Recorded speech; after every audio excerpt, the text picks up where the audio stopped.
So I joined the Army in 1986. I was actually going to a John Cougar concert, and a friend of mine had just got back from AIT, and he was telling me all about the Army on the way up to the concert. And I decided on that drive that I was going to join the Army. That was literally about the amount of thought I put into it. And so I joined the Army for 4 years, became a combat engineer, and I was stationed in Germany for 3 years. And we had a platoon sergeant that was a former Hungarian sergeant.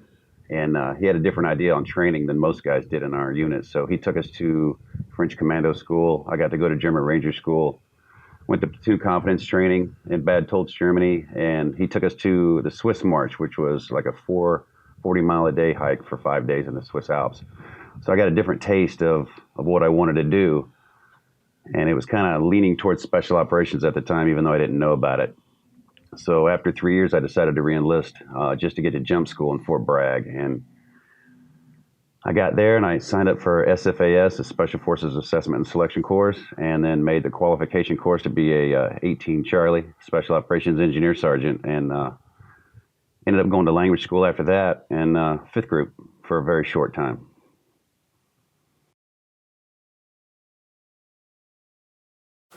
In language school, I was approached by 2 guys that had gone to the Q course with me, and I didn't know at the time that they were actually in the unit. I didn't really give it a lot of thought. I just thought they were going through the Q course with me. And they came up to me during language school, and they said, "I think you have what it takes to be in the unit. You should try out." And I'm like, my first question was, "Okay, what's that? What is the unit?" So they described what the unit was and told me all about it, so I decided to put in for selection. So my short time in 5th group, I got there in January of 91, and they were all deployed at the first Gulf War. So I was literally there with a couple of other guys in 5th group, and I was non-deployable at the time because I had a selection date. And went to spring selection in 91 and made it, and went to Fort Bragg and made OTC and the 6-month operator training course. And from there, I went to one of the squadrons, and I was obviously a team member and then assistant team leader. I was a team breacher. I became a team leader for the same team I was on the entire time I was there. And then I spent 2.5 years being an operator training course instructor. And then after that, I went back to be a troop sergeant major in the same squadron I was the entire time I was there, C Squadron. And then from there, I did about a year in combat development. And then they put me as a command sergeant major in charge of the combat support squadron. And then at the end of that tour, they asked me to stand up a 4th squadron. So I spent a couple of years standing up another squadron in the unit. And that's about the point I reached retirement at that stage. So that was a total of 20 years in the unit. I'd been in the unit about 2 years at the time, and basically just training like we always do every day. And then Somalia happened, and that was my first introduction into combat. So we conducted about 5 missions prior to 3 October, which was the big movie, Black Hawk Down that everybody sees. And we went out that day about 2:30 in the afternoon and didn't take our water, didn't take our night vision, didn't take anything that we thought we needed past an hour-long mission. And that turned out to be the longest sustained firefight since Vietnam. It was 18 hours, struggling against rapidly devolving conditions, running out of ammunition, running out of water. 18 of our own were killed that night. And some of the numbers are 2,000 to 5,000 Somalians were killed that night. And basically conducted the mission that day. Everything went half okay. I mean, we knew it was a little different. We knew that we were taking fire immediately, and it was a little different than before because at the time we didn't know, but there was an Al-Qaeda training cell several blocks away that decided to join in on the fight as well. Plus, the target that we were going after for Mohammed Farah Adid was right near the Bakara market, which is the black market where they sell all the weapons over there. So everyone was pretty close to the target site and able to come and join the party that day, if you will. And the first helicopter got shot down right as we were preparing for exfil. And I remember watching it overhead, take an RPG and spin out of control. And we knew that our mission had changed at that point. So we had to walk about 3 or 4 blocks in one direction and then turn north and head about 2 more blocks to find the crash site. And all along the way, there were hundreds of Somalis kind of paralleling us 2 blocks up, 1 block up, shooting at us every intersection we passed. And we finally made it to the crash site. And on the way there, we lost 1 person Earl was shot in the head on the way on the street. And we finally got to the crash site. We held up in one of the houses on the corner and kind of strong pointed it. And we couldn't get out because some of the pilots were trapped underneath the helicopter. So we ended up spending the entire night there trying to get the helicopter off of them, and the convoy couldn't get to us. And so we had one resupply that night. They basically hovered overhead and was kicking out ammo and water for us, and they actually started taking fire from the building directly next to us into the helicopter. Spend the night doing that. The next morning, the armored vehicles, a couple armored vehicles made it to us. It took them the entire night to even get that far. And we got the helicopter off of the pilot, loaded up the bodies, and we opened up the back of the armored personnel carriers to get in, and they were so full of wounded there was no room to ride. So we ended up running the Mogadishu Mile with about half our force that we started with. Again, taking fire all along the way until we got to the major intersection where all the other tanks and other vehicles were, and we ended up loading our team and ended up loading up in one vehicle. Me and another team member and a couple guys from another team loaded up on a Humvee. And two Humvees took off with us in it and ended up going back to the airfield when everyone else was supposed to go to the Pakistani stadium, which was a lot closer. So we ended up taking the longer drive back to the airfield. And I remember pulling into the back gate and waiting and wondering where the rest of the vehicles were. And we didn't have any radio traffic. A lot of our radios were dead at the time. So we ended up driving around to the hangar where we lived. And that's when I first saw about 10 bodies lined up, U.S. soldiers lined up. One of them actually had an RPG sticking out of his side that was not detonated. It had sandbags around it. And it was kind of my first traumatic event, actually seeing that many dead friendly forces, being in that firefight all night long. And it just really affects you, even though you don't know it at the time other than you're angry and you want revenge. It's just, you don't really notice the toll that it takes on you, if you will. Dealing with that kind of stress and that much death.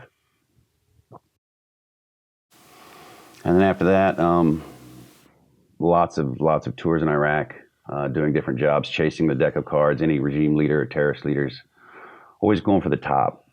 Take out the top leader, you know, they fill that position with another leader, we'll go after him next. And then, like I said, chasing a lot of the regime leaders as well.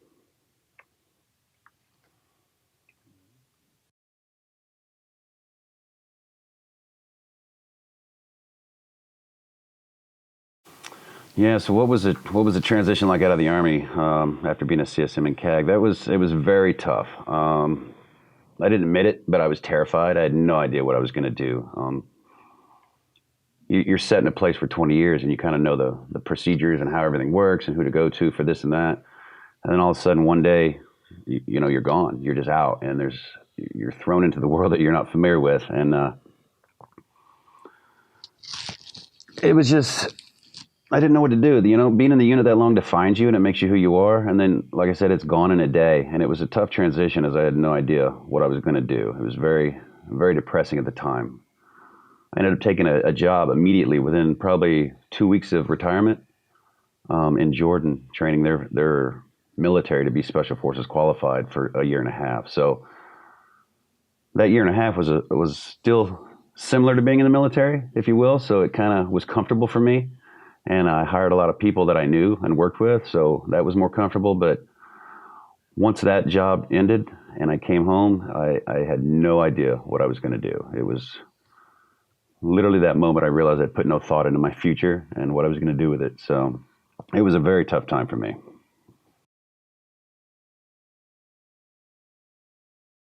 It was time for me. It was time. I'll always miss it, but it was tough to break away. I just realized that that's part of my past life, and I have to put it in the past. I know a lot of people live in the past.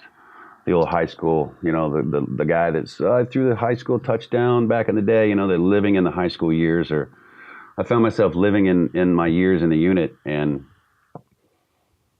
I realized I wasn't going forward. You know, I want to live in the here and now. That's the only thing that matters. I remember the past. I remember all the things that it brought me, or the good and the bad, and what I took from it. And I'm always happy and thankful of the people I met along the way and what they taught me about life and how to do my job. But no regrets. I did everything I wanted to do. I had a great time, but I realized at one point I had to stop obsessing about it and missing it in order to move on.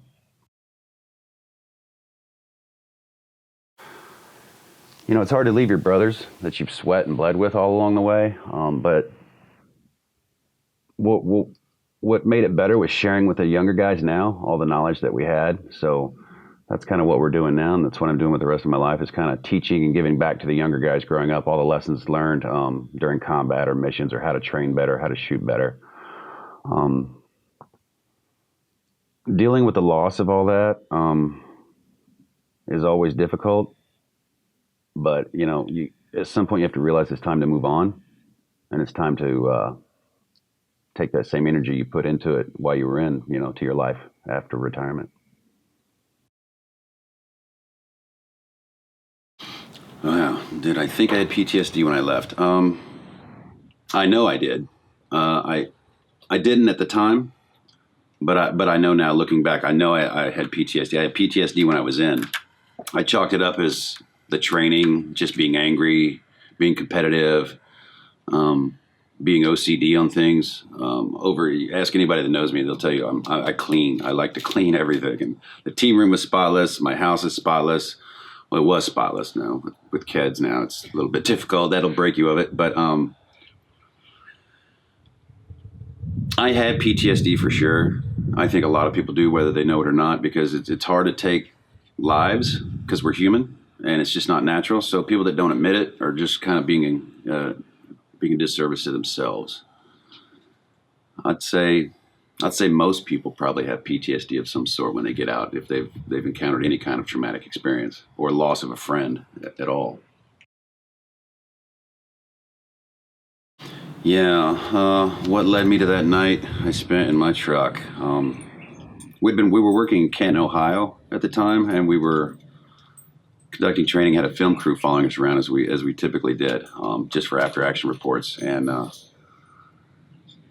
I had kind of just reached a point in my life. I didn't know it that day. I was depressed. I was feeling bad, and conducted the day. A couple of guys were like, asked me what was going on, what's bothering me. And it was a typical answer, nothing, I'm fine. And training was over, and we were heading back to the hotel. We were supposed to link up in the lobby. And I sat in my car in the parking garage at the hotel with my pistol in my lap. And I had no thought of my children, no thought of my family or my wife at the time. And my only thought in my head was, do I put the pistol in my mouth or do I put it to the side of my head? Because I didn't want to screw that up. I didn't want to, just totally injure myself where someone had to take care of me the rest of my life. But I was done, and I was ready to go. I got a text from one of the camera personnel that day that were filming, and it buzzed, and I looked down at it. It kind of distracted me, and I looked at my phone, and the text was, "We're meeting in the lobby. Are you coming?" Because I was supposed to be in the lobby to link up. So I didn't want to be late. So that kind of took over my thought process. So I ended up putting my weapon away and not telling anybody what I was doing for sure, and went down and met him in the lobby. And that moment, that little buzz on my phone, that blip in time, just kind of saved my life.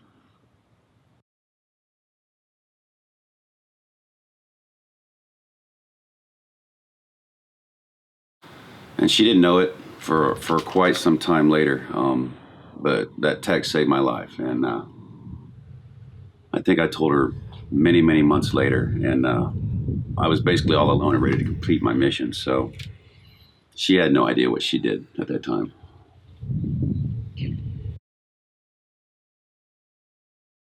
Yeah, after that phone call, did I go to get help, and what path did I take to get better? It took me about 6 to 8 months before I did anything. It stopped me enough. I obsessed about it a little bit, thinking about what I almost did to myself. Kind of put me into more depression, wondering how I could get that far and not think about it, not think about my kids. It's kind of a selfish act, really, if you think about it. It's a permanent problem. It's a permanent fix to a temporary problem. So 6 to 8 months later, that woman that texted me, I ended up marrying her down the road, but we started dating, and I flew to St. Louis to visit her, and we were sitting on a street side cafe, and she just asked me to tell her about Somalia. She'd never heard about it, really. She knew that I was there, but I never talked about it, and I'd realized I hadn't talked about it in 20 years. And when I tried to talk about it, I literally started bawling. I was embarrassed.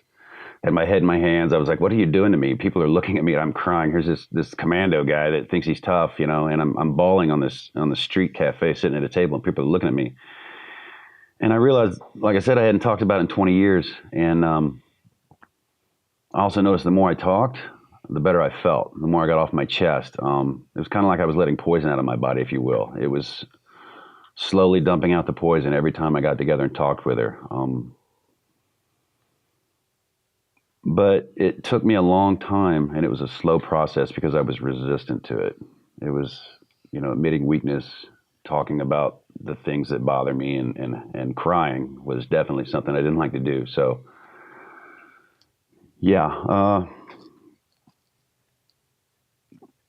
that day really changed my life. The day that she stopped me from shooting myself, and then the day she got me to talk about what was really the issue, and I didn't even know that it was the issue. It was all stored up inside me, and slowly started dumping it out, talking and talking and talking. And I just got better and better the more I talked about it.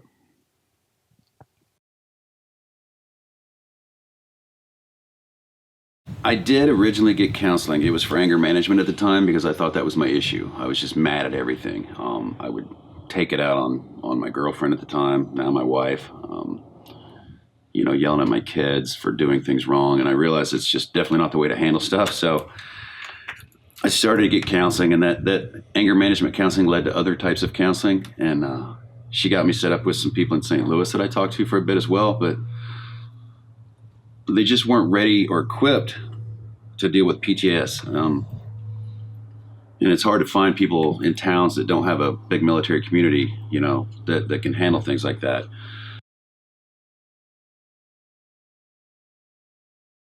So once I confronted my demons, I continued on a path to help veterans. My wife and I are currently starting up a nonprofit called All Secure Foundation, and it's actually allsecurefoundation.org. And when Jen was researching how to help me, she was having a lot of trouble finding the right people. And when she did find the right people, they wouldn't take TRICARE. So it was very difficult. We spent a lot of money on me back in the day, trying to get me help. So we realized how hard it was, and especially somebody who's depressed and suffering from PTSD might not have the mental capacity to put that much effort into finding help for themselves. So we wanted to become a resource library to make it easier for veterans to get help and to find the type of help they needed. So we team up with Mission 22, Warriors Heart, Reboot Colorado, among many others.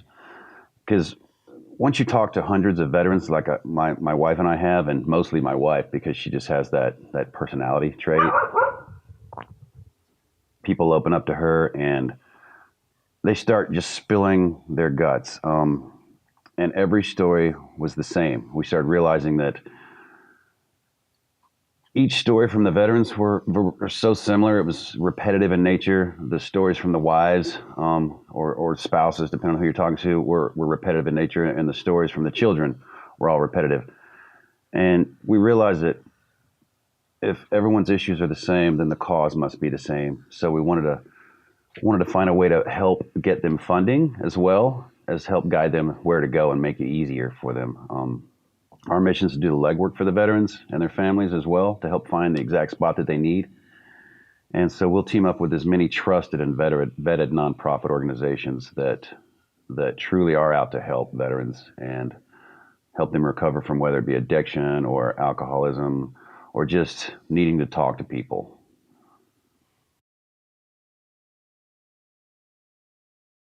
NAMI, the National Alliance for Mental Illness, and they were coming up to Congress to speak on biomarkers to help determine whether you have PTSD or not. And then from there, they would help further diagnose what exactly your issue was. So they wanted to find a veteran to go up and talk that would openly discuss their issues, problems they were having, and that ended up being me. So we went up and had private sessions the day prior with congressmen and staffers and senators. And then the next day we spoke in open Congress about my issues, my wife's issues, troubles that other veterans are having, how many people a day are killing themselves, and what we had to do. So you find yourself in a crowd of like-minded people admitting that they have problems, and it makes it easier for other people to do so. And so Congress was literally my first speaking engagement for PTS. It was a very stressful time for me to actually start off. I would rather have started off in a grade school talking to kids somewhere and worked my way into it, but straight to Congress. And it was simple enough because it was just my life, my issues, nothing I had to memorize and rehearse. It was kind of just talking openly about what trouble I had and how many other thousands and thousands of veterans have the same issues with their families. We found out that day that Senator McCain had sent a fellow and 2 staffers there in the room, and he's a pretty big proponent of taking care of the military. And our original goal was to get it in the VA to help retired veterans, but we all know now that you have PTSD when you're in it. It doesn't just start when you retire. So his staffers asked us to come back this summer. We'll be going back up to talk to him, but he wanted to not only implement it in the VA, but he wanted to implement it in DOD under another bill. So he's putting it in 2 places, one for the VA and one for DOD, so you can sharpen the warfighter skills and keep them healthy, because he knows that both bills will get passed because nobody will ever not fund something for PTS, either in the VA or the DOD, because Senator McCain wants to keep the warfighters healthy physically and mentally. So that's a good thing. That will help. They were pushing for 2018 or 2020 was the year they were pushing for.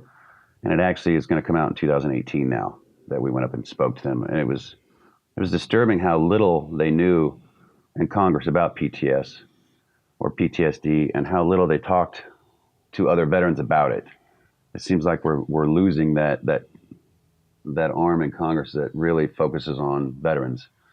So the fact that Senator McCain is actually going to implement it in a DOD bill is really kind of like a double punch, helping out with veterans. Help them while they're in, help them when they get out. And the problem will probably be a lot less.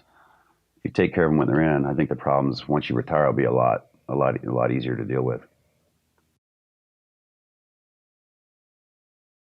What would I tell other veterans that are struggling with PTS or struggling with asking for help?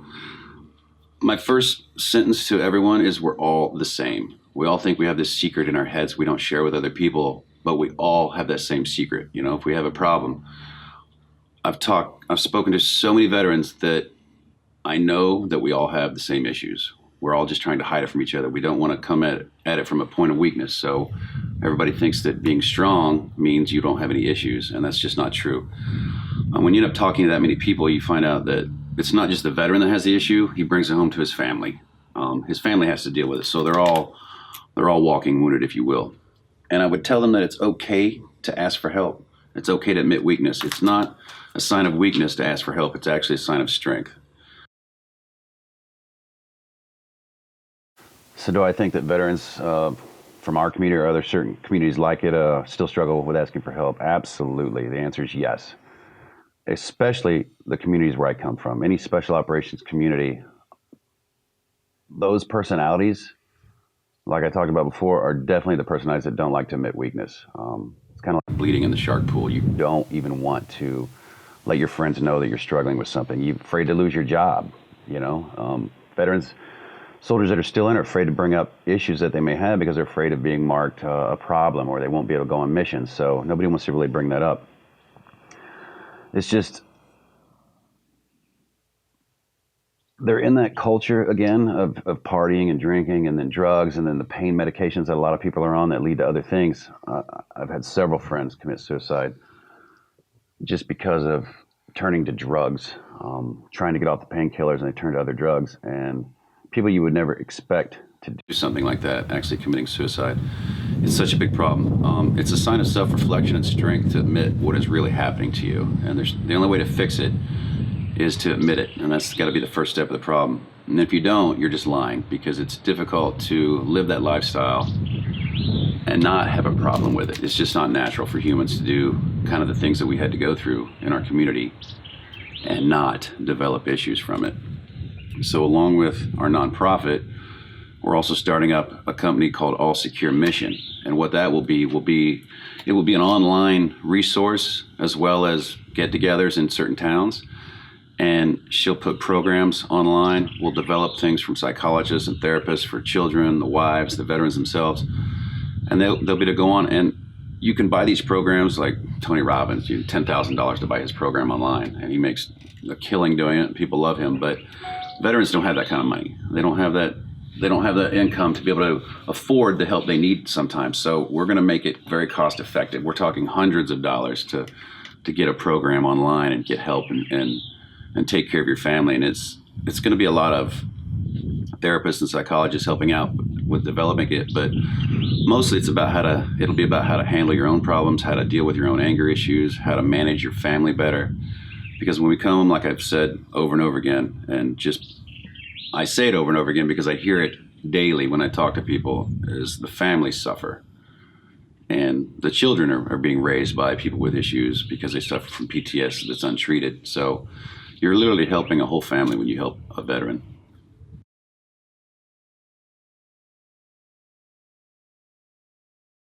Yeah, the working title of the book is called All Secure, and my co-writer is a New York Times bestselling author, Steve Jackson, who wrote the book that became the movie Monster with Charlize Theron in it. And he's written many other books as well, but that's kind of one of his ones that people would know more about. Basically, the book follows my life and my career with some missions that I've gone on, the ones I can talk about, and my struggle along the way, and how I think I might have developed PTS, and then how I overcame it to kind of help show others that, along with some of the missions, obviously the ones that are, I'm able to put down on paper and talk about to anybody, just kind of show them that you can overcome it, even though I'm still struggling daily, and you have to keep at it, and you have to keep working at it. The book will kind of lay out my life path and how I got to where I was, and then how I managed the PTS along the way. So it's not really a self-help book, so to speak, but it's kind of it's hidden in the book, if you will. Because even coming up to a lot of the publishing companies, people don't want to touch PTS. They're afraid to talk about it. They're afraid to, it's like nobody wants to talk about people that have problems, so nobody wants to do a book about it. So we've kind of hidden it in the message of the book while it's still exciting. I think it's going to be very exciting to talk about the things that I've done in my life that I can actually put down on paper.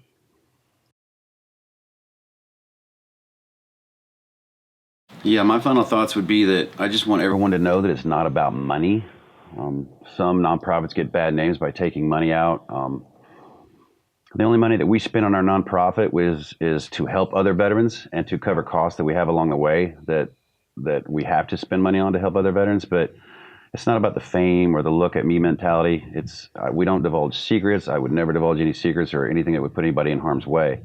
I just want everyone to know that we're not alone. We all have the same issues. We all have the same problems. If you have PTS, I can almost guarantee you it's so similar to everyone else's issues that we can all get together and manage it. We're humans, and taking a life will affect you. Seeing your buddy get killed will affect you. Just seeing people get killed will affect you. There's no way around it. You can't hide from it. So getting help and asking for help is what veterans need to do.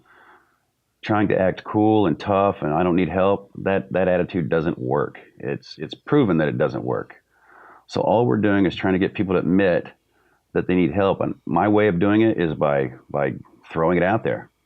Admitting that I have issues, admitting that I have problems, admitting that I lived that culture, that life, and you can break away from it and actually grow and become a better person and feel healthier. You can feel happier, and your family will definitely thank you for it.